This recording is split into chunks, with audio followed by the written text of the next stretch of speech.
Bienvenue. J'aimerais vous montrer comment ajouter un article dans la base de données, dans l'application. Donc, comme vous le constatez, vous ne pouvez pas encore faire de vente parce que la base de données est vide. Donc, vous devez d'abord enregistrer les articles. Là, vous allez sur le tableau administrateur, vous entrez le mot de passe. Vous cliquez sur article. Bien. Disons par exemple que j'aimerais entrer un stylo. Je vais commencer par le code barre. C'est un stylo noir de marque Bic. Catégorie, je peux dire que sont des stationnaires.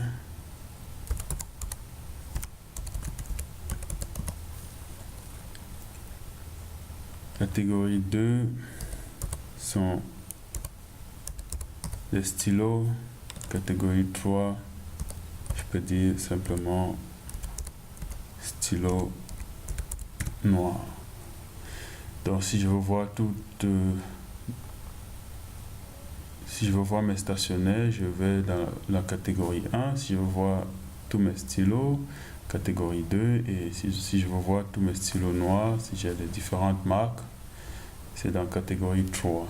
Quantité achat, disons que j'en ai 1000 stylos en stock. Et vous appuyez sur la touche entrée. La quantité en stock est là. Ajustée, la quantité minimale c'est 1. Disons que j'ai acheté les 1000 stylos à 1000 €. J'entre le prix total, le prix en gros, 1000 € pour que l'application calcule le prix unitaire. Comme vous voyez, c'est 1 € par stylo et la TVA a été calculée aussi. Donc disons que je revends à 2 € et j'ai le calcul est fait là.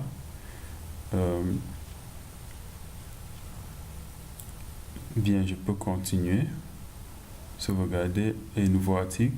Vous pouvez entrer les coordonnées du fournisseur pour les commandes la prochaine fois. Donc je vais pas faire ça pour le moment. J'aimerais aussi enregistrer le même stylo par paquet de 10. Disons que j'ai acheté 10 cartons et par carton j'ai 10 paquets de 10 et donc par paquet de 10 j'ai des stylos. Donc j'enregistre le paquet de 10 stylo noir Bic paquet 10. Ce sont les mêmes catégories. Et là, ce sera 100 paquets de 10, puisque c'est 10 cartons. Et j'ai acheté, j'en ai dépensé 1000 €. Ça veut dire que un paquet de 10 me revient à 10 €. Et disons que je revends un paquet de 10 à, disons, 17 €. Puis je sauvegarde et continue. Maintenant, j'aimerais enregistrer les cartons. Je commence toujours par le code barre et stylo noir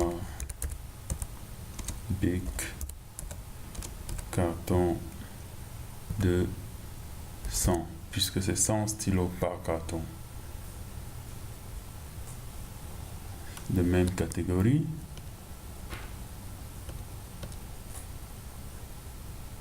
Et un carton contient, disons que oui, là ça va faire 10 cartons. et j'ai acheté les 10 cartons à 1000 euros, ça veut dire qu'un carton me revient à 100 euros. Je vends un carton, disons, à 150. Puis sauvegarder. Bon, je vais juste maintenant faire des mises à jour. Comme je vends le stylo en détail, en paquet de 10 et en carton, je dois donc les mettre en relation dans la base de données pour que l'application fasse la soustraction correctement. Donc un stylo, je vais dire un stylo, non, je vais dire là, parce que ça c'est l'unité, ça veut dire que 1000 disons 100 stylos, oui, 100 stylos plutôt, égale à un carton, puisque un carton contient 100 stylos. Donc je vais dire 100 stylos égale à un carton, celui-là,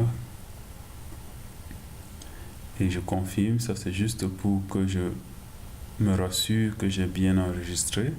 Donc c'est 100 stylos pour un carton, ok, et c'est 10 stylos pour un paquet de 10. Ok, c'est bon. Et là, vous voyez ici, vous avez cette information qui dit apparaître dans le rapport résumé du stock. Donc, le résumé du stock me présente tous les articles en stock et des articles courants en stock. Et là, j'ai les totaux et le profit que je devrais avoir pour tous ces articles en stock. Donc, ce ne serait pas bon d'avoir à la fois les stylos en détail, les stylos en paquet de 10 et les stylos en carton dans le même rapport. Ça va pas, les résultats, les totaux ne seront pas exacts.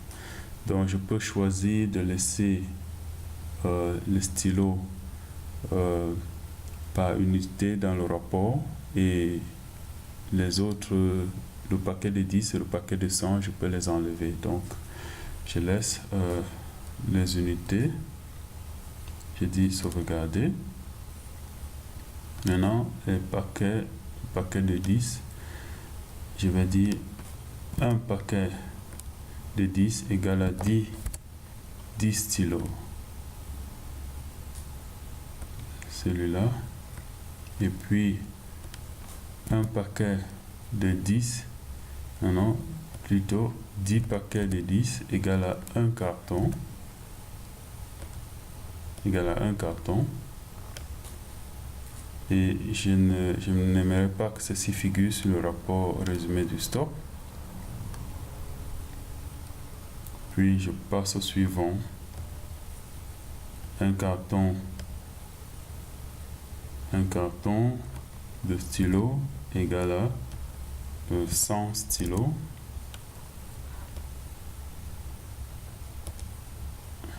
C'est bon. Et un carton de stylo égale à 10 paquets de 10. Paquets de 10. C'est bon.